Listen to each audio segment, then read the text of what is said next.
Good afternoon, everybody, and welcome to today's office hour session.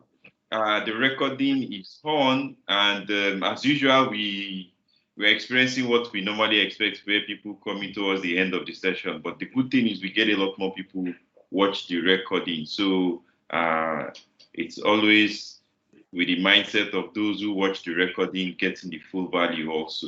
So we have a special guest. If you saw the mails that we sent out today, I already indicated that we have a very special guest. Today's session is going to be different. In fact, once it starts the session, I'm going to quickly send out a bunch of reminders to every other community that I've notified them of today's special session. So I'm quickly going to do an introduction, a short one, so that he can take the stage. So today's guest is Mr. Ayodele Samuel Olatiregun. He's a fellow of the Chartered Institute of Accountants. He's the Chief Financial Officer at Avon Medical Practice Limited. And actually, I took a look at his profile, and he's worked in many other places. His career in the finance industry spanned over 13 years. And he's someone who is going to share with us this diversity he has acquired over the many years. So this is going to be a very, very unique one, different from the normal one we've been having. And at this juncture, I'm going to call up stage Mr. Ayodele. So please, the stage is yours. And you can share your screen. I'll stop mine. So whenever you want to do your slides, you can share your screen. So thank you very much, sir. I will be on the chat box to monitor questions and all. Okay, so thank you so much, Michael, and good evening, everyone. It's really nice to be here. As Michael has introduced me, I've been in the financial services sector for about 13 years. But right now I work as the Chief Financial Officer at a healthcare provider. So I'll be presenting financial plans as a component of business plans. But if you look at my screen, I'm showing the 7 components of a bankable business plan. So this is tailored towards this class, which has to do with financial modeling. But I just needed to point that out, that this is just a particular component of a business plan. So I've had several fora where I had to present the full business plan presentation, which includes the strategic plan, the human resource plan, the marketing plan, the IT plan, the financial plan that we're trying to address today, the operations plan, and the funding plan. So if you look at it, before you come to preparing a financial plan for an organization or for your business or startup, there's a whole lot of background work that you will have done. It is the combination or the compilation of all those data in financial terms, as well as non-financial terms, that you then add up to the financial plan. So at the minimum, right, this list is not exhaustive, and I'm going to show an Excel template that we'll walk through just to see how a financial plan could be developed. And the financial plan should contain the following, which is not exhaustive, which is the profit and loss, cash flow, balance sheet, sales forecast, personnel plan, business ratios, and break-even analysis. So that is just the focus. So I will not conclude on that presentation. Just to make it real, I would like to quickly switch to my Excel template here. So we'll walk through the creation of a financial plan for a fintech business. So I'm assuming the name of the fintech company is Your Business Edge Technology Limited. Permit me, Michael, if I had to use your name or business name. So I just wanted to keep it close to reality. So what you will see here is you could have a time period. You definitely have to have a time period, but you could have one that will be 3 years, 5 years, or more, 10 years. In this particular one, we're using 10 years, but there's certain business plans that you have to be talking about 15 years. It depends on the nature of the business, the type of industry that it's operating in, and the kind of financing that they're looking for. For example, if you were trying to go into an oil prospecting or oil mining license, you can't be talking about 2-3 year plan. You'll be talking about 15, 20, 30 years. All right. Even your development time sometimes could be 5-10 years, before you even start generating cash flows. So it depends, right? So it's just for you to note that every business plan relies on the industry to which you are preparing it for, right? So, and what I'm trying to do here is to show you a generic flow, right? So as we go along, I'll tell you about the model, right? And then I'll show you how to set up a model, right? And of course, we'll be sharing this template. You could use it to practice later down. So then we'll show you the operational forecast. We'll show you some of the data that then transforms into accounting data, and which then adds up to the financial results of the business, so to speak. So this is just a model, like I said, that was designed for the exclusive use of all your business edge technology limited, if the one exists. So it's not expected to be used for any commercial purpose. So in setting up the model, right, you see we have set up the business name, and I am assuming that all of us here, having watched Michael present to us in the last 2 weeks, I've been enjoying Michael's presentation in the last 2 weeks. That was how I got to meet with him. And one of the things that I'm assuming is we all know how to basically use Excel, link sheets, and do simple calculations. It's not something so complex, right? We will try to see how flexible this will be, and we'll try to keep it as appropriate, structured, and transparent as possible, where you can see where each of the figures are flowing from. So our currency is the Nigerian naira. We'll be using units if we need to, but everything is in units. In other words, we're not talking about in thousands or in millions or billions, so to speak. So if you see 1,000, it means 1,000 naira. If you see 1 million, it's 1 million naira. So the years is, we're assuming that this business plan is talking to a business that will kick off sometime next year. So I think that's even the most appropriate thing to do, as we are already at the end of 2020. So this is a 10-year plan, and if you see, it covers 2021 to 2032. Now, the beauty of it is it's already modeled up. I'll show you some of the formulas. So if you were doing it next time you're doing for a business in 2022, you could easily just change your date. I'm sure you are all conversant with that. And it then extends up to 2023, right? So what I'm trying to say here is one of the things that you have to make sure you do when you are developing a financial plan or a financial model is to keep it as flexible as possible, and to, at the same time, ensure that all the figures make sense, they're appropriate for where you are structuring them in, and that they are also properly structured where you can see the flow. That's the most important thing I've come to learn with financial modeling life, so to speak. Just try to keep it simple, try to keep it transparent as possible and in a structured manner. So this is just the years. So if you go to the operational forecast there, it just shows again the flow. I'll maximize this.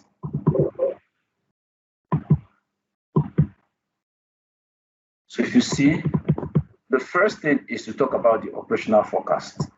In talking about the operational forecast, we're saying this section examines revenues, cost of sale, and operating costs. Every business, right, will have revenue streams. That is what defines a business. Now, what will always differ is the exact nature and type of revenue stream it is. So some could be for sale of products, some could be for sale of service.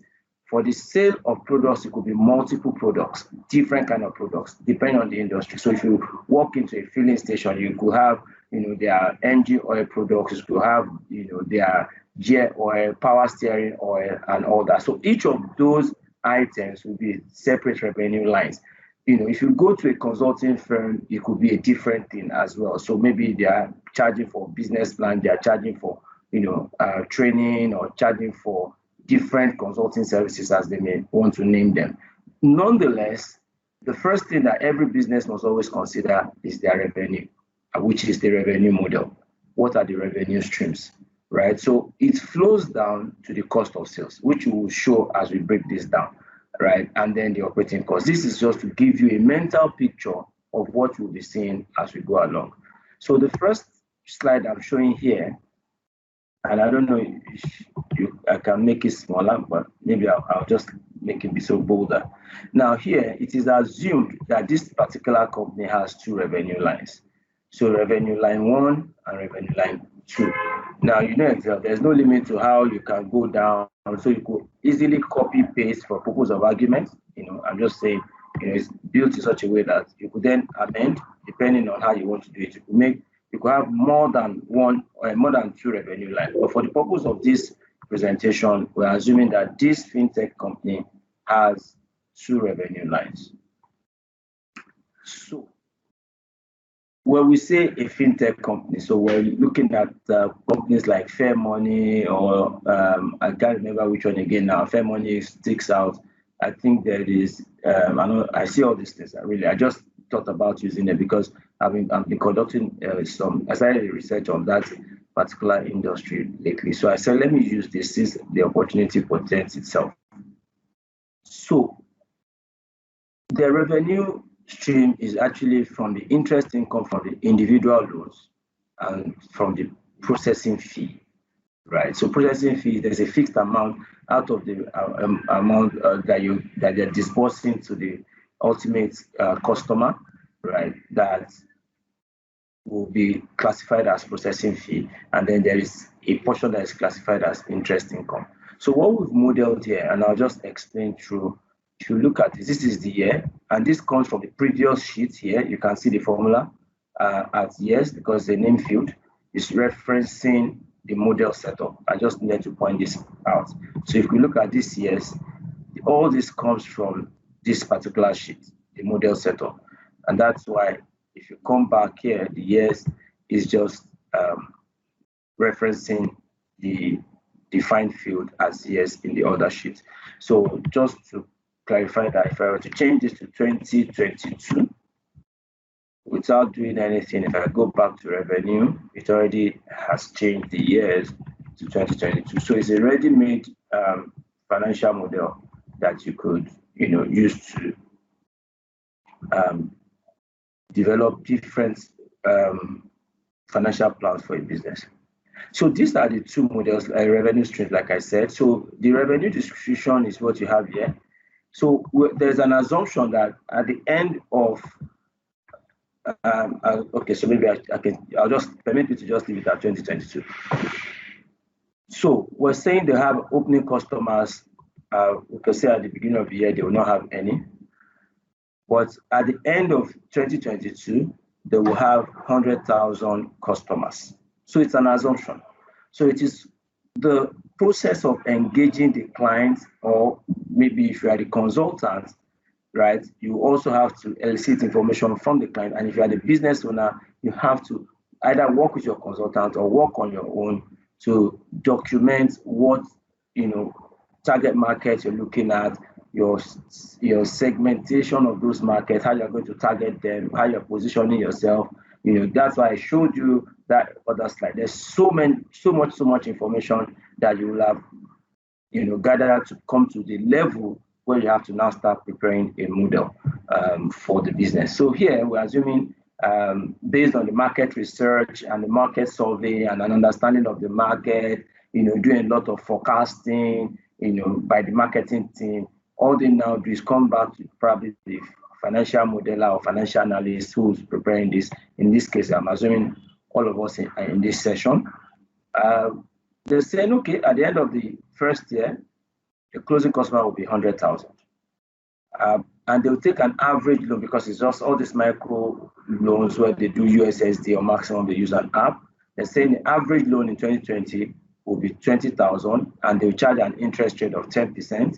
And they're saying, okay, on average, right, each of those customers will take those loans 6 times in a year. That's what this means. Number of times the loan will be active. So it's every month and it rotates every month. So they're saying, okay, if the guy takes a loan in January, most likely might not take in February, but he will take in March and then pay in, pay in April and so on. So it's assumed that they will be taking those loans on an ongoing basis, 1 month in between. So if we take that assumption, the average interest income based on this formula, you can all see very simple here. If I double click here, you see that it is multiplying the number of times the interest rates times the amount of the loan and the number of customers. So it's just a very simple way of calculating the interest. And this is annually. So we're not doing it as if it's monthly, right? Because we've annualized everything. Every header is for 1 year, every column rather, right? So we could be something where for sensitivity analysis, scenario analysis, you might have, more complex situation where you need to even break 2022 down and use some form of a goal seek and all that other formulas just to test for some sensitivity, what could go wrong and all that. But we're keeping this simple just to show a basic one. So just to average it down, they decided to say, okay, opening plus closing divided by 2, because what's the assumption behind that? It is not at the beginning of the year that you have the $100,000, 100,000 customers, apologies, right? So you grow your client base over a period of time. So using an average, we're saying notwithstanding that this is closing at 100,000 customers in the first year. On average, opening plus closing divided by 2, right, we'll be getting 50,000 average customers. And the revenue from those customers, right, we have tried to use that formula as well. So that goes on. So based on assumptions, so it depends on the client or whoever is preparing the model. You need to have engaged, whoever is conducting the market research to get the numbers for the customers, the pricing, the frequency of purchase and all that. So this was just to show you, right, that you can model, right, as much as you want based on sensitivity. But we all know that the basic way for sales is price times quantity, right? So if you do price times quantity, okay, multiplied by the number of times that product is sold, right? So in terms of by individual, because the quantity can be broken down that, even if you are selling 1 million units, right, we're going to sell those 1 million units to 6 geographical zones, right? And in each geographical zone, we're going to have an average of maybe 100,000 customers paying X amount. So it could be as broad or complex a model as possible, but this is just to make it simple. For the second revenue line as well, is model to say, okay, it's called the processing fees, the same number of customers, the same average. This time around, the processing fee is just 5% flat based on the average loan.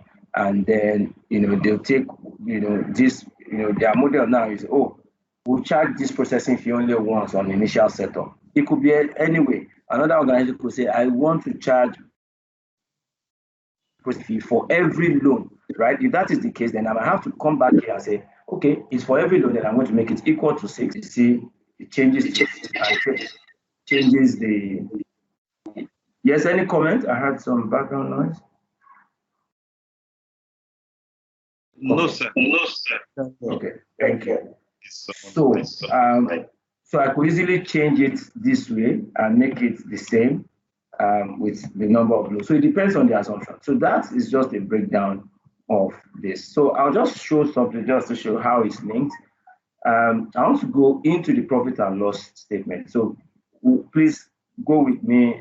We're on revenue, but I want to show that the revenue that we defined here actually comes here to report in the profit and loss. And I'll permit me to just move. You'll see that here you have 2 revenue lines. This is the income statement, the profit or loss, right? You have the individual loans interest income. You can see it's referencing revenue description 1. So it's coming from the previous sheet here, and it shows the amount as it goes into the final year. And the same thing, same line for the processing fee. You can see the 30 million here in 2022 is referencing a total revenue 2. So if I come back here, you see that we have total revenue 2 here, total revenue 1 here. So we're using named ranges, right? So it's easy. So instead of picking them manually, we're using named ranges. So you see that the first here, for the first year, total revenue is 30 million, and total revenue is 240 million for the first revenue line. Just to confirm again, that is what it is there. So whatever changes on revenue sheet goes straight into the profit or loss sheet. So I'll move on to the cost of sales. Now, it depends on what kind of business. So every business has its own inputs, and the basic inputs include your materials, your labor, your expenses, and your overheads.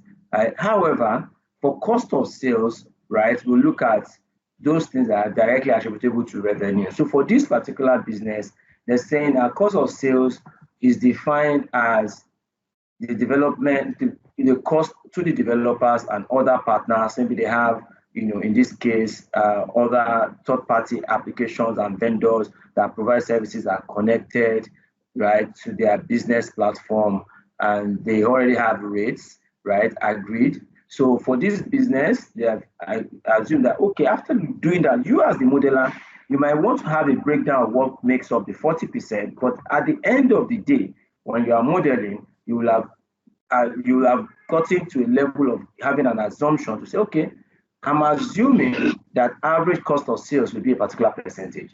So for this particular business, average cost of sales is assumed to be 40%. So if you look at what we've done here, it's come back here to also bring the total revenue from, this time around from the profit and loss sheet, right? For that, okay, give me the total revenue, this time not broken down by revenue line, and then what calculates 40% of that amount, as cost of sales. So you'll see that 40% here, the formula here is so simple again. There's a fixed range here. So this, if I double click here, you see where it's coming from. There's a specific, a unique reference. The 40% is a unique reference. So it means that if you do your model elsewhere in terms of compiling, and you feel, okay, you know what? Cost of sale is just going to be 30%. So if we change it to 0.3 and it changes. So I just restore it to 0.4%. So whatever amount it is, if I go back to the profit or loss again, you see that the cost of sale comes here, right? And then it's a negative just to show that it's an outflow, right? So it's already feeding in from the cost of sale sheet. So we're making it like very easy to audit it, very auditable, right? As well. So based on that, we're just to keep it simple. I'm not showing any further breakdown of cost of sales. We already know that for this model, cost of sales is 40% of total revenue. We know how we arrived at total revenue, and we've just calculated a straight 40% of that total revenue to ascertain what the cost of sales is. And that is already linked to the profit and loss sheet. So that takes me to the operating cost. Now that you could add more if you're using a model, but at the minimum, the operating cost of a business starts from the personnel. Standard is been technically said that between 40 to 50% of total operating expenditure in a business is for staff cost. So you can see here that there are some assumptions related to the staff cost. Like I showed you earlier, there's always an HR plan component of a business plan. So I will not speak so much to that, but this business says we'll start this business with 3 people. By the second year, we'll scale up to 9. That means there will be 6 additional people, right? And then you can see that progression up to the end of the year. So in 10 years, they say, oh, we could have grown to 19 people running this platform, right? So they will have computed to say, okay, what is the opening average salary per staff in this case, you see it's 540, so it's just an assumption. Okay, will this salary, will there be growth? Will we be taking care of inflation every year? Or what is our plan? Okay, you know what? Even if we are not promoting, even if we are not doing anything for people, I found on the web. If we're not doing anything for our staff, at least we should adjust their salaries for inflation. Okay, what's the current inflation? Okay, fine. Maybe Nigeria is doing an average of 13 to 14%. But this business are saying, okay, we'll just keep it at 10. Right? So there are so many other additional salary costs that you'll be talking about. For the purpose of the model, you don't need to show the breakdown. So for example, there could be things related to additional pension contributions. If they are paying pension, you want to do NSITF, you want to do ITF, Industrial Training Fund, or the Nigeria Social Insurance Trust Fund. What other one? Okay, maybe you're doing, giving them a health management organization platform or plans where they can access free Medicare, subject to a limit. However, so all these are already built into this. You don't need to show further breakdown. It's just a percentage here to show the numbers. So these inputs, if you look at it, all these are blue. It's intentionally so it's coded so that you know that anything blue was put in there as an input. So all the things there are computed. The ones in black. So if you look at this, we're saying if we're starting with 3 and want to close the year with 9, that means on average you have 6 staff in 2022. And if the salary levels per staff is 550, this is how it's going to be. So if you see total salary cost is average, you can see it's average staff times salary line, which is, if I double click that, just to show you, it's just this line times that line. So these are the additional employment costs and so on. So it's just to show you that you build that up gradually. So now you have your annual total salary cost on this line, right? I'm making that yellow just for emphasis, right? So if you go to the profit and loss again, if you come here, you see that that particular amount fits into this coming from staff costs, right? So I'm just showing you how this particular sheet is built up gradually. So coming back to the operating cost, right? The other aspect, there could be different type of cost. And some business will have 5, 6, 10, 20, 100, depending on how complex the business is. But for the purpose of this business, they said, okay, we'll do upfront shared services cost in the first year. We're not going to have our own facility for purpose of argument. So we're going to have to share. Maybe we're using a co-working space or something, right? But after that year, they want to go on their own. So they're saying we'll do directors' allowances, generator, diesel. You see, in the first year they don't have because they're not planning to run their own generator in the first year. But from the second year, they'll be running their own generator because they'll now have their office, and that's why you see office rent here as well. So it's just a model. It's a function of engagement with the client or with the business owner or entrepreneur that you're working with. So they have all these costs. For purpose of time, I'm sure you can see them all. I'll not mention them all. So you can see them, local travels, training, office electricity, professional fees, tax consultancy, and all that, up to audit fees and expenses, as well as general expenses, right? So they also have put in a model here to say, okay, you know what, we might have incidences of bad debt. If you're in business, you cannot always assume that you have 100% collection, right? Sometimes, even for this business where they have everything digitized, and everything is online, you might still have people that will default, right? And that's why we hear about bad loans and bad loans provisions and all that. But because of the way this is structured and the way this particular fintech industry is structured, we're not assuming that they're going to have as high as non-performing loans of 5% that of above 5 that we're experiencing in our banking sector of late, especially after the COVID-19 pandemic. So So they are assuming just 0.5% rate for the different structures for the first type of loan and for the second type. Sorry, the first revenue line and the second revenue line. So if you look at that total 124, that also fits into the bad debt line in the income statement. So going back to the operating costs, you see that all these costs that are here in blue as inputs have now come in profit or loss as outputs. And that's why they are black here. So you can see them from shared services cost to general expenses. Going back to show you, this is it. So what it means is, so you could be in front of a client and say, okay, you'll be using this, okay, you're not working at the kind of expenses that you think you will incur. You can change it at any time to anything you want. And you can change the description and you can change the amount. So if I put office rent to 2 million per year, right, because it's linked, and then there's a growth rate assumption as we go along. So now I've changed office rent and it's to 2 million. If I go to the profit or loss and go to look for office rent and rates, it's already changed to 2 million. So permit me again to restore it to 5 million. So I can also go back to check whether it did change. So you can see it has changed to 5 million.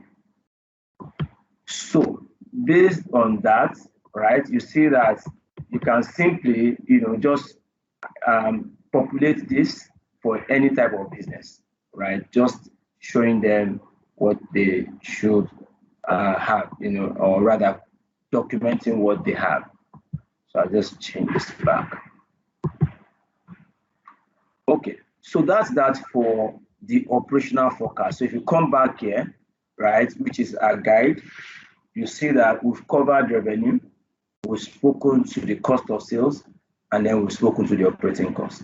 And we've shown them how they reflect in a profit or loss. So we'll move accounting, right? I will not take too much of our time here because I assume that there might be some time required for a few questions. So the accounting side is something to show those areas that are not cash-based. Most of the things that we have been showing so far are cash-based, right? So for accountants, they come back to say, okay, you are carrying some assets, you'll be depreciating them over time. Oh, maybe you are acquiring some intangibles like software. Okay, you have to amortize them over a period of time. Okay, you need to make provisions for working capital. How are you going to do this, right? How are you going to finance the business? What are the tax implications of all these business arrangements? So the accounting side actually, performs some basic accounting operations necessary to produce the financial statements, right, in full. So I'll just move on straight to the depreciation side. So the assumptions, right? So here we're assuming that there will be capital expenditure every year for 2022, and 3 million here, and you can see, as it progresses up to the end.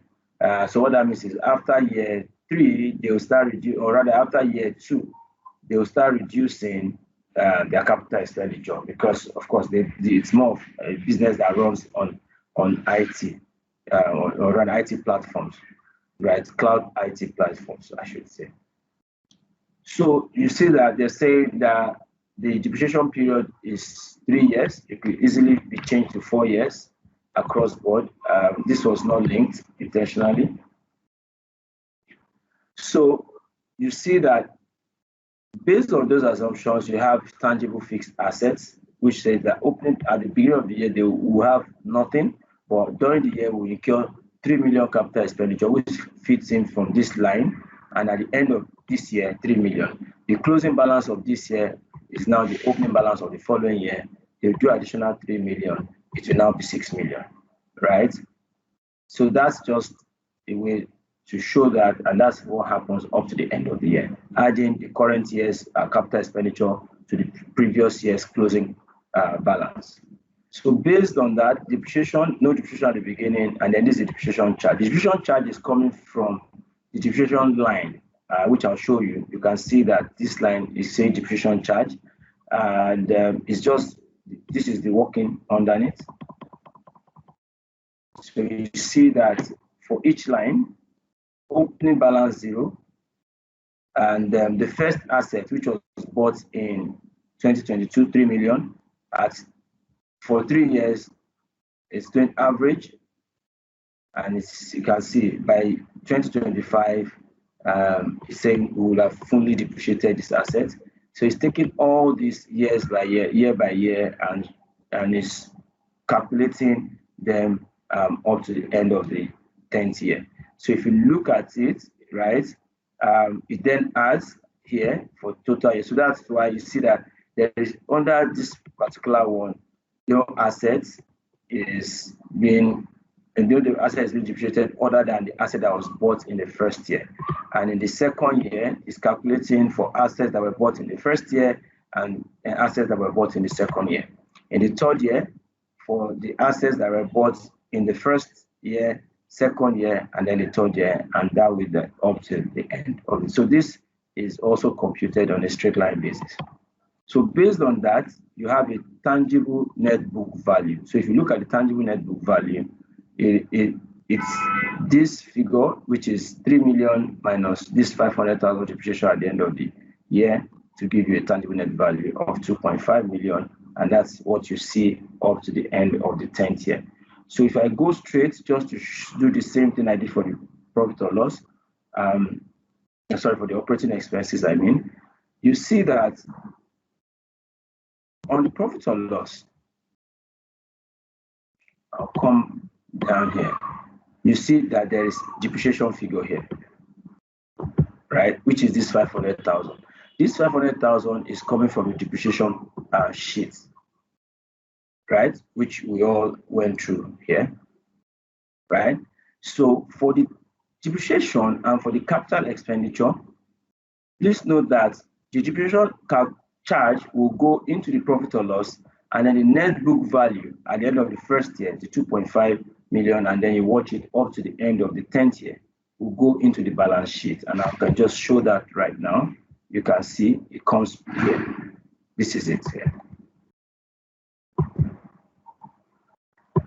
So it comes straight into the tangible fixed assets here and up to the end of that year. So those are the two major outputs from this particular sheet. Just to recap, depreciation charge goes to the profit or loss, then the tangible net book value of the assets goes into the balance sheet.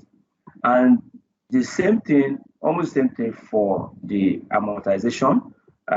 Depreciation is to fixed tangible assets or tangible fixed assets, right?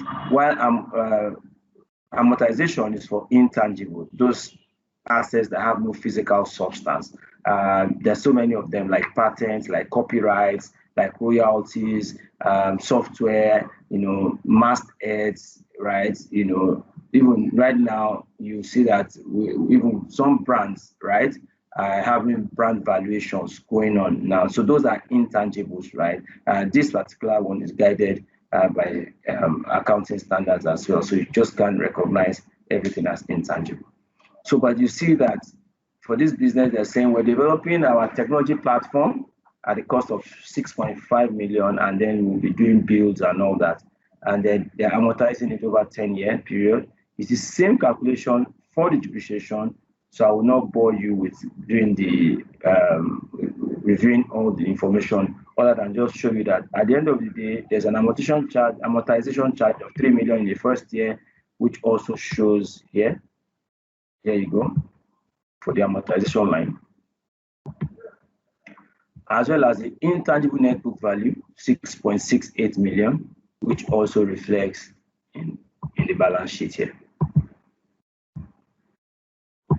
So that is that for amortization sheet. For the amortization sheet, you have the amortization charge going to the profit or loss, and the net book value of the intangible assets going to the balance sheet. So that takes us to the working capital. So I've provided this template if you want to work it out yourself, so that if you're actually building this for a business that is selling physical stock or physical inventory, You can use stock count, look at their creditor amount, look at, for all the type of creditors for the two operating lines, and then even for the capex creditors, the intangible creditors as well. So I'll put that there. So I'll just run through that. But the major thing here is we have two major lines, revenue lines, and then we're asking ourselves, would we have receivables?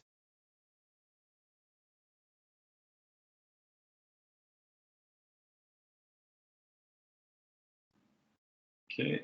Hello, Mr. It's like okay. Hello, can you hear us? Your line froze for some seconds. Hello. Okay, you're back. You're back. Just to tell everybody, please, there will be questions. You can ask questions. You can drop them in the chat box so that you will answer. Okay, sir, carry on, sir. Your line was off for some seconds.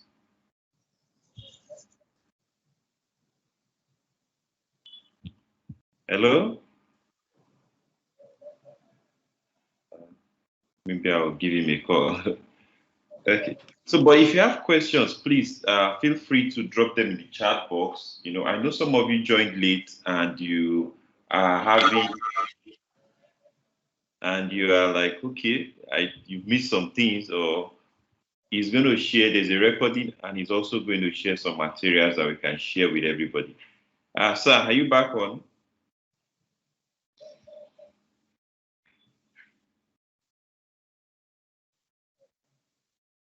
Okay. Please just give me some seconds. Let me give him a phone call and see what could be the issue.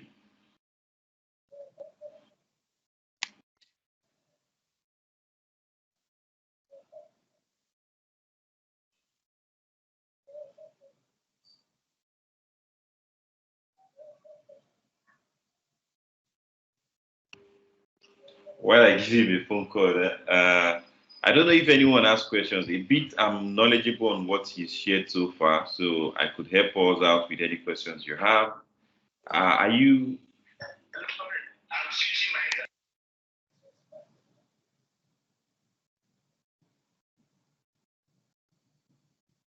Okay. So anybody has any question on what is shared so far? It's going to be with us in some seconds. He said he had to switch his internet source. But are you all getting all what is shared? And like I said, the session is being recorded. And if you saw the link I put in the chat box, I'm going to be able to share with us all the recording and also whatever material to share at the end of the session. So let me, okay. No questions, any questions? Please feel free. Like I told you, he's got a different flavor to what I've always been doing. So you can ask him, no question is off radar, is off the agenda. You can ask him something that is much more relevant to you, that is personal to you. You can ask him something that is outside of the scope of what he's sharing right now. So do not limit your questions to just the context of what he's sharing. Okay. Yeah. Good afternoon. Okay, sir. Yes, sir. Can you hear me, sir? Good Yes, afternoon, I can. Yes, sir. Okay, Good afternoon. also appreciate Michael Olafusi and the well-esteemed Mr. Ayodele. lecturer. Yeah, Mr. Ayodele. Now, I want to find out, maybe you can teach us more on how we can make it scalable. That is, the expense heads, for instance, if you want to increase the expense heads, Okay. the scalability, maybe you can just use some of few seconds to. You want to add more lines. Exactly, more lines, yeah, because and then if it's consolidated too, let's say it's a group of companies, because Nigeria, there are some subsidiaries, some of them have like 20 subsidiaries and counting. So how do we do templates too? You can probably share it with us. Hello. Yes, I'm back. Apologies. This is Nigeria. Oh my God. Okay, so permit me to just continue from where I stopped. Apologies for the break in transmission. Okay. Then, interestingly, two questions came. So I used it to collate questions. So two questions came. I don't know if I should just let you finish before I read the questions, or I don't know what to prefer, sir. I think it's best we finish because I'm about rounding up. So there's a good part of it. So I'll just rather prefer we defer the questions to the end, if you don't mind. Okay, all right. Okay, so like I said, this is the working capital to just show what you're receiving and how much cash you'll be having at the end of the day. When you have this slide, you can study that a little bit in depth, but it's just to show any balance. But this is assuming a very simple model. I buy capex of 3 million, I pay 3 million. I'm not, having any balance so far, just to make this simple. For the financing, you see that here there is the financing assumption that shows that, we're raising 10 million naira equity and we're not raising any debt and we're not paying back debt. So no interest on debt, no interest on overdraft, no interest on cash deposits, but they're all here in case you want to, play with this model to expand it a little bit more. So based on that, they're only raising 10 million equity and they're not raising any other form of equity for the remaining 10 years. That's just to make it simple, and that's what you see here. Okay, so for taxation purposes, it starts from the workings. The assumption is the tax rate, and then the tax creditor days to say, okay, we'll always pay our tax 3 months after we have been assessed, and then it shows brings this figure from profit and loss or the PBT, and then calculates the corporation tax, does all the tax charge, the one you pay. What it's saying is, okay, even if I have a tax charge, I'm not paying everything. Just an assumption, or there might be under provision if you want to use that word at the end of the day. So this relates to tax valuation computations. No losses in this model, but you could actually generate losses as well, and they're already linked, to all the sheets. You can play with that as you get them, right? So the valuation workings here as well to show, this bit, what is the value. I'll just briefly explain that part of valuation because this I see is a financial modeling class.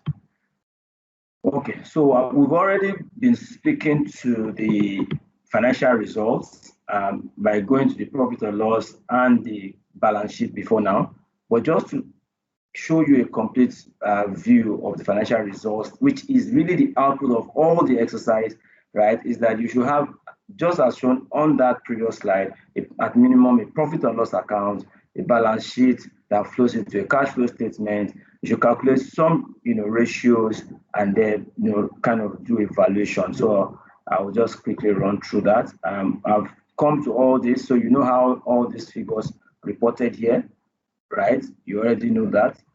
And then the operating profit, the depreciation, the amortization, the profit, no interest on debt. But if you keep putting any debt figure there, it calculates the interest charge and comes back here, the PBT, and then the corporation tax.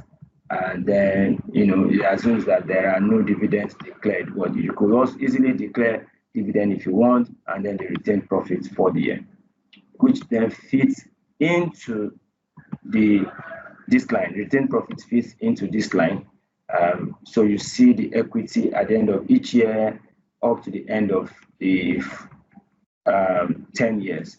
So I've already shown you how we arrived at the tangible assets and the intangible, the net book value, the debtors. Like I said, they'll be cut off. You can't get all the loans at the end of the year, especially there might be timing issues, and so on. So there'll still be some form of loans outside. There'll always be some loan outstanding as well. Okay, so this is measure cash at bank. Cash at bank fits in from the working capital line, the cash flow line, and then the tax creditors, what you're owing adds up. So this is basic accounting formula that says your total asset less your current liabilities, is equals to your equity plus debt. So if you add your equity on, unfortunately, there's no equity, there's no debt rather. So your equity plus debt shows up that way.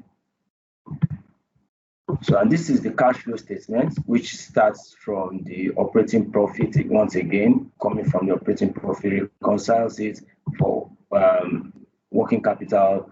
I'm sure some of us here accountants already know that you have to calculate moving. When you're using the indirect method, you have to adjust that for the movements in working capital and then cash flow from operating activities. Then you come to the investing activities, the tangible capital expenditure. You see, this is also feeding from the depreciation sheet. You remember the 3 million and the 6.5 million, and then the tax paid, and then you can have your cash flow before cash flows before financing cash flows. So no interest on debt, no interest on overdraft, no interest on cash interest received on cash deposits. This is the equity that was issued. So at the end of the year, they will have generated the cash flow before dividends of 18 million. In this case, they are not paying dividends. So therefore, the cash flow for the period outright is 18 million. So they started from zero. At the end of the first year, they will have raised cash flow of 18 million, and all the years, all computed as such. Okay, so for the ratios, some ratios are already here as well. You have profitability ratios, liquidity ratios on the balance sheet, returns, and then the financial, right? So if you look at this, because there are no debts, no figures here, but if you have debts, it computes. For returns, you have return on average capital employed, return on total average capital, average assets, return on equity. All these are linked to all the sheets. You could easily click on them and study how they flow. I'll round up my presentation on the valuation. So there's a valuation assumption that the discount rate we are using is 20%. There'll be a terminal value growth rate of 5%. There'll be an EBITDA exit multiple. This is how investors actually look at investment. Okay, I'm putting in 1 million. How much am I going to get out? Okay, so in this case, you put in 10 million. What they're saying is you get out at the end of the period, you get at least 25 million, because this is 2.5 exit multiple. So because we're not using any company comparable, so there are no PE ratio, no enterprise value to EBITDA, no enterprise value to sales, you could easily reduce that to understand what it means and key in the figures if you want to use it for a more complex business. Here shows the computation of the free cash flow, which shows operating cash flow less capital expenditure, in the intangible expenditure and taxes. Then you have free cash flow, which is then discounted at 10%, and these are the discount factors. Then you have the net present value of the cash flow, and so on. Yeah, I think most of us will know this if we're accountants. If not, I don't want to go too technical here. I feel I've shown you how a financial plan as a component of a business plan or bankable business plan, how it is modeled in a very simple way. And I hope I've been able to do this with as much clarity as possible. Maybe now I'll hand over back to Michael to coordinate the project. Thank you, everybody. It's been a very enlightening. So I know questions. I'll quickly read out two of them. Figure out where here from my side. So I'll try and read out two questions, which is gone off. So Mr. Bolade asked one. He says that how can we make these models scalable, flexible to allow more expense lines? So I think it's about the part of the where there's this breakdown of the operating expenses. So he's asking that, maybe he wants to add new lines, are there, what do you think about how to make that happen?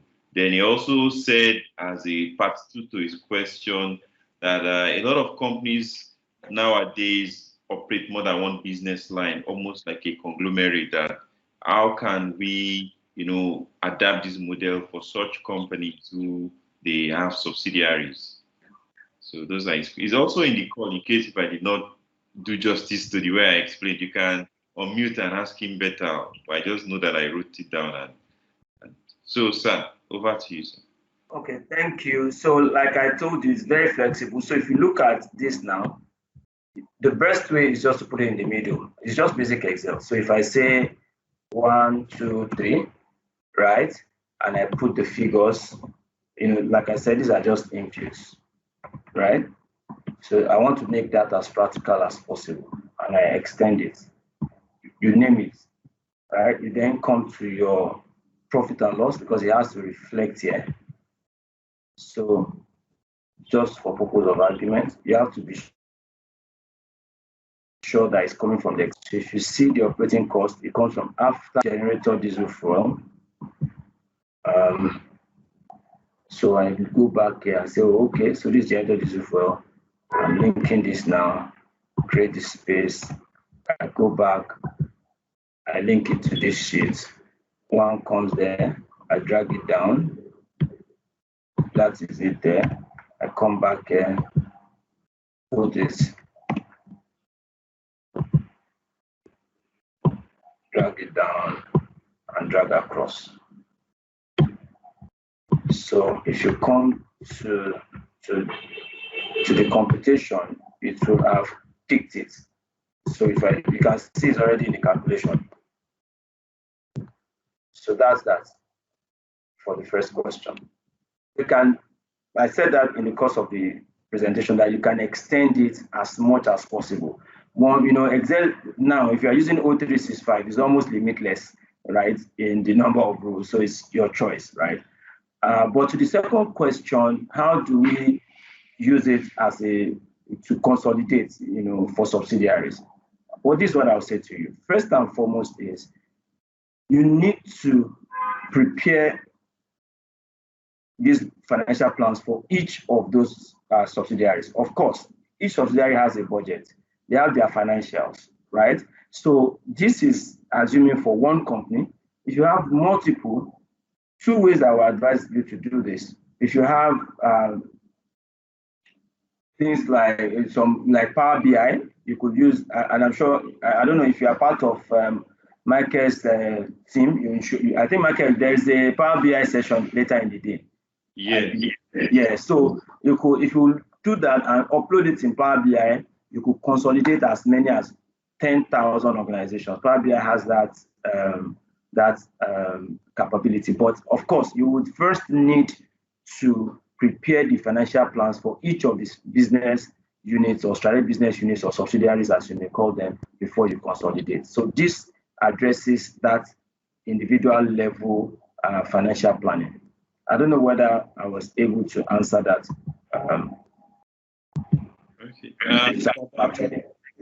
What do you think, sir? Are you still on the call? Yes, sir. You answered. But may I also add, sir, that I can see that this your beautiful deep tool can also be used for an accounting system. Maybe a lot of organizations for a kind of bookkeeping system.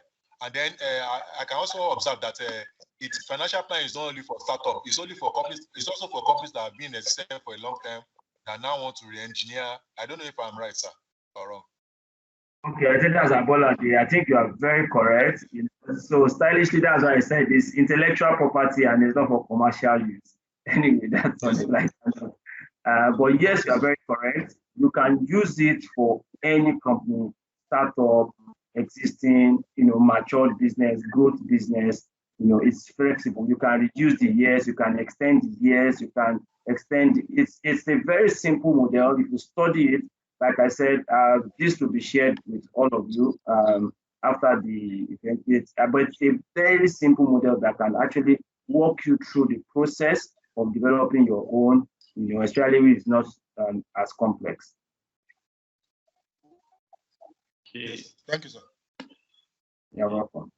Thank you very much. Any other questions? I know that some people joined late, so I've said that please feel free to ask any question. Don't just try to limit your question to the things you saw him present.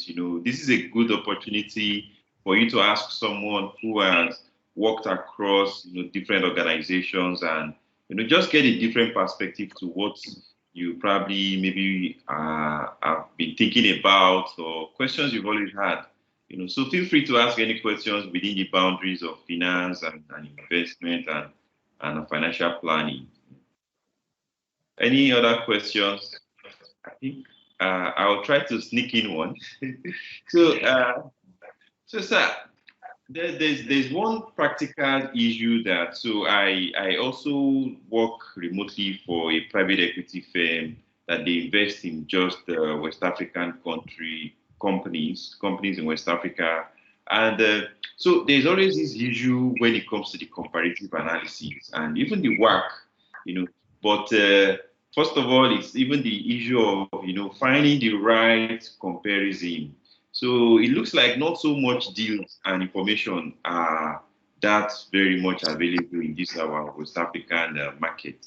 What perspectives do you what approach do you typically recommend when people could take to that aspect? Okay, thank you. You've mentioned quite a lot. I hope I can wrap my head around it. But yes, you've talked about the issue of work. It's always been a problem, even in prudent finance. I was on a pension desk for about a year plus in the pension industry, where we had to evaluate private equity investment now as a buy side, as a limited partner, right? So we always had that problem, right, for Nigerian companies, right? It's always is there's a problem, yeah, and it cuts across. But one thing I would suggest is there's something called the build-up model, right? So you have to build it up based on our understanding or your understanding of the particular industry. So one of the things that I used to do in those days to say, what is the risk-free rate? Nigeria today, our risk-free rate, okay, maybe today we're seeing treasury bills less than 2%, fine.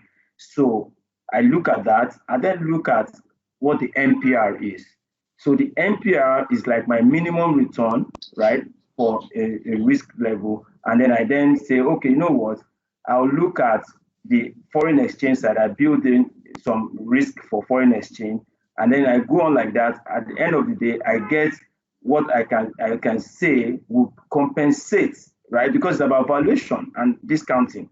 So I get close, I look at the range. What in my experience is usually about 18 to 27% for the debt side. And then for the equity side, it's rather unfortunate sometimes you just find it that it goes as high as 30% expected, right?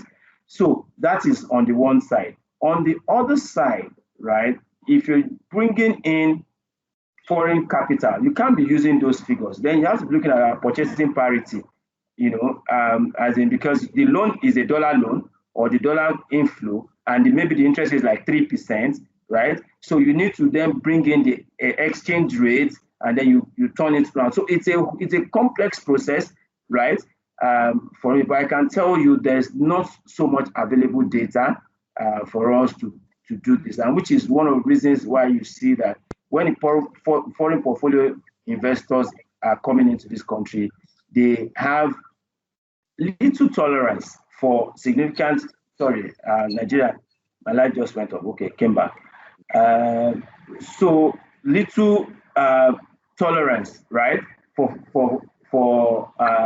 all this what we call unstable interest rates, unpredictable interest rate, and then silent devaluation. For example, in the last 2 years now, we had silent devaluation. The CBN did not come out to tell us we are devaluing, right? But all of a sudden, we just realized that something happens and then there's intervention, right? So Nigeria is such a very, very complex environment, but the people invest, and I tell them, so sometimes when I sit back and I look at these foreign investors, I'm like, they cannot be stupid. There's something so fundamentally wrong, right? And they're ready to take that risk, right? And which is why you see that the FPIs are easy to come in and go out, but the foreign direct investments, those that will tie themselves in for a long time, they are so skeptical.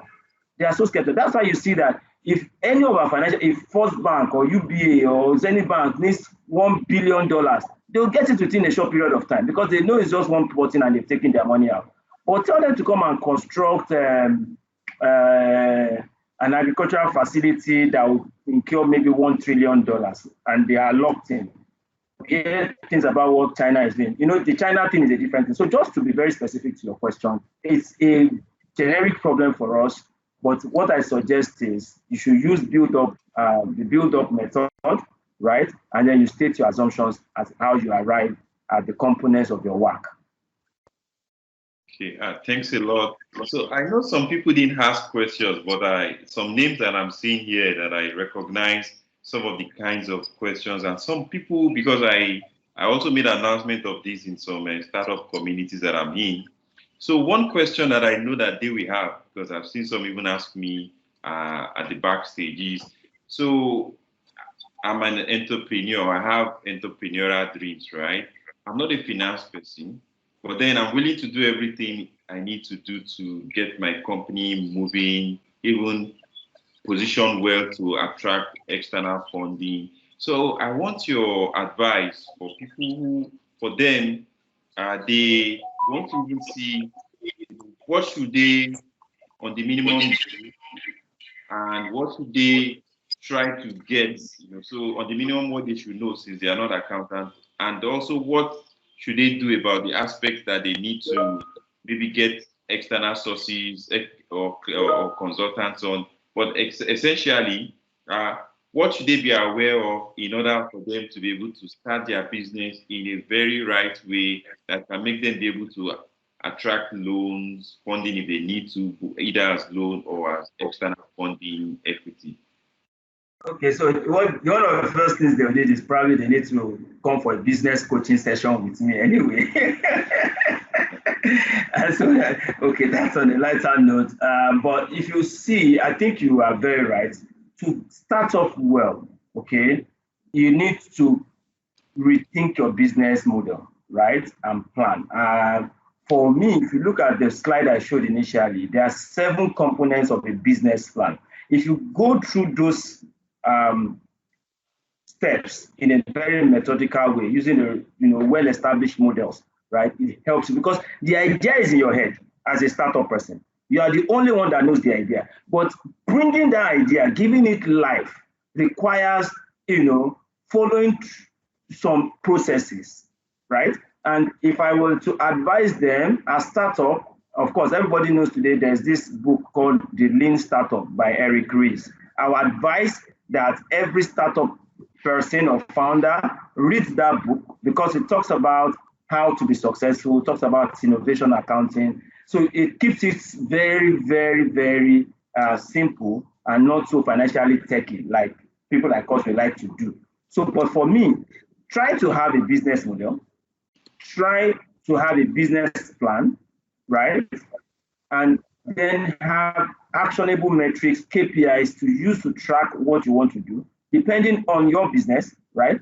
Because what you try to do with a business plan, in the first instance, you cannot attract any investor or venture capitalist without a bankable business plan. And of course, I don't expect you to start a business and you want to start it with a bank loan. I really don't expect you to do that. The best strategy is to bootstrap. And by bootstrap, I mean using your own money to grow your business, to prove the concept, reaching out to your friends. I think that's reaching out to your friends and family. Let people close to you believe in your product. Let them help you to at least build it to a minimum viable product stage, right? That after that, you can then use that to have enough money, right? That you will have used to them. If you can do it yourself, fine, right? But my advice is maybe you need to consult a business planning consultant that can help you document it in the right sense. You can defend it, but he can put it in a way that investors will like to see it. So when you have that, then you can do your sales pitch. You can then, continue your business. But I don't believe in starting with debt. I believe you have to look for equity, seed capital, like it's called, and then you move on from that to venture capital. And then when you are successful, you can then, start doing different funding rounds. Like we recently had in Nigeria, the big one was the Paystack one, right? Paystack did not just get 200 million from Stripe in one day. They raised money like 2-3 times before they got to that stage. Wow. Very elaborate and well practical answer. Even typed in the chat box your recommendation about them reading that book. I don't know if anybody also, from all what you said, you want to ask questions. We want to maximize your. I hope you are able to give us a few more minutes. Yes, sir. My question will be very brief, sir. Don't take offense. I just want to ask for your phone number. I will not abuse the privilege. Okay, so Michael will share my WhatsApp, right? Okay. Number. Michael, please. You have my WhatsApp. Just my WhatsApp number. Thank you, sir. So you can call me on WhatsApp anyway, but I prefer that so that you will have messaged me ahead and please introduce yourself that you met me through this platform, and then we can take it from there. Thank you, sir. Then another thing, sir. Is there a way you could include in that template so that you can have scenario analysis for foreign exchange variation, interest rate variation, and this average, good, best case, worst case, and average case?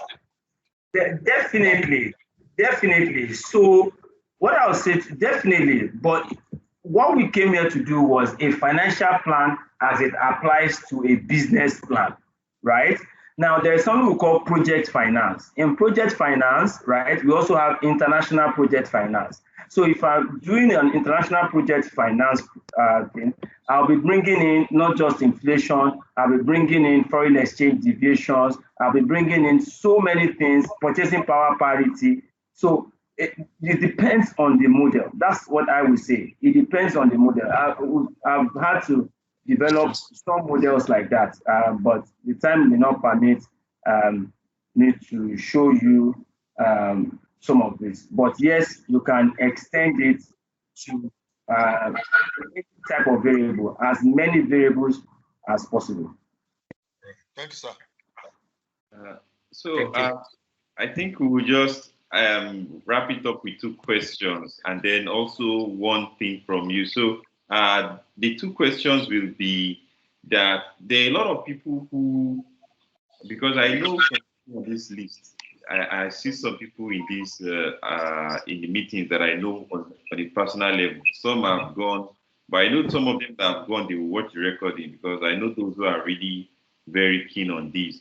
And one thing I want to ask that I feel many of them would like to have an answer to is that for you on your journey, what will you advise for somebody starting?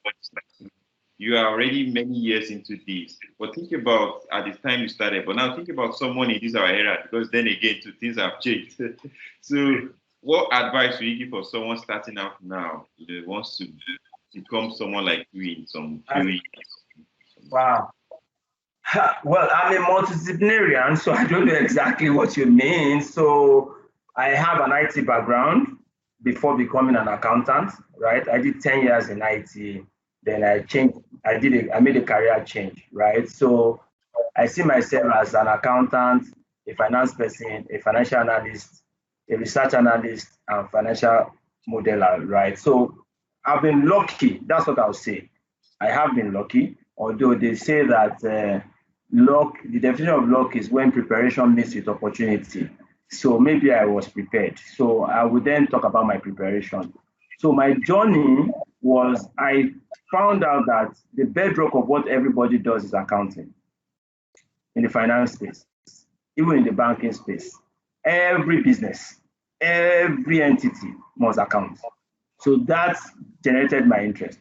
Because I wanted to learn, I made sure that I understood it, right? And learned. In fact, I had to work for free. So some people don't want to. I had to work with somebody for 6 months, an auditor for 6 months for free, right? Just to gain that experience. By the time I got that experience, and that was at a younger age, not now. So that then helped me to really understand financial accounting. But later, I started having challenges when, people then come and they start talking about valuation, modeling this, modeling that, where I'm like, so this thing is more than this. Then I realized that accounting is different from finance. I said, okay, if that is the case, at 11 years ago, I said, okay, I want to know about finance. How can I know about finance? They say I should go and do professional exams. So I went to do, so I became a qualified broker, right? You don't necessarily have to go my journey, right? But I'm just sharing my experience. So when we finished China stockbroker, I would say this. They said then one day one guy came to our company when I was still in the pension industry.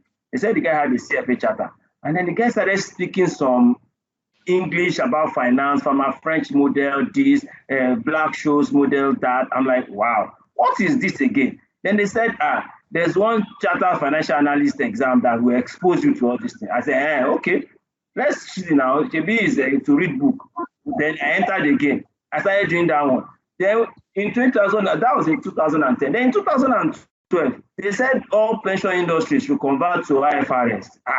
I said, what again, right? So I said, okay. Then I went for a postgraduate diploma in IFRS. So why I say I'm lucky is I get to an industry and then something is happening in that industry that prompts me to go develop myself further. So that's what I mean by the luck, right? But by and large, it is never, ever giving up that's helped me. So right now I'm in the healthcare space. I joined, I work in a financial services group, right? But I was seconded from the center to go and manage a group of hospitals. So I didn't actually apply to be the CFO, right? They just seconded me to go and manage it, right? When I got there and then they started talking about medical legal, then you hear this different kind of English. I don't know whether you know what I mean by mastectomy, polypectomy, this polypectomy, that. I had to go and do further exams on medical coding to understand. So now I can be telling you a lot about, I'm not a medical doctor, but if I start speaking medical language, you think, so what I would say to anybody starting out is, always be ready to take up a challenge, right? Always develop yourself. If there's anything that I believed in, I believe as a professional, the key word is lifelong learning. Thank you. Wow. That's a very instructive and powerful. I was about to type it where he said, always be ready to take up a challenge. And it's the way, all what you said, it's even me, I'm taking a learning from me. The fact that, you kept on looking at what's next, and you never felt this is too much, I've tried, you kept like being open to doing more. And so for everybody, I know a lot of people who, in fact, I'm going to message them to go and watch the recording, those who didn't stay to the end, that this part, they need it because those are some of the things that they keep trying to find answers to. So I said too, so the second one is that, again, we like to get a personal touch from everybody. So the personal touch we want to get from you is that, so over your career in finance, what will you say, has been the most, like something that stood out, something that was like completely, it could be on a surprise level, it could be on an opportunity level, it could be, what was that thing that, if you look at your career, that thing just stood out like really, really, from every other thing for you, sir? Okay, so what really stands out for me is sometimes you prepare for level A, but you go to level C. Wow. So sometime in 2011, I joined the pension industry to head the finance department. I was the financial controller and was reporting to a CFO in that company. Within a year, I felt that I needed to learn more. That was the time I wanted to be an investment person. So I was in investment, I was managing portfolios, being a stockbroker, right? So that was my own thinking. I was going in that line, okay? So what really stood out for me, was what has brought me to where I am today. So I just saw an advert in the newspapers by KPMG and said a pension fund administrator was seeking a CFO, a chief finance officer. I'd spent about 5 years and 9 months in the industry already. So I just asked CFO, I was not jokingly telling myself that, CEO, I want to go to finance, they are dragging me back into I want to go to investment, but this is like, if I get this job, I'm going back to finance. But I had a colleague who also had the advert, and the guy just said, and was insisting that we apply together. So I just grudgingly put him an advert. That recruitment takes 3 months. Every day, KPMG will be calling me this. At the end of the day, I was the one chosen to be the CFO. Wow. Right? So, and since that time, I've never looked back. I don't want to be a portfolio manager anymore.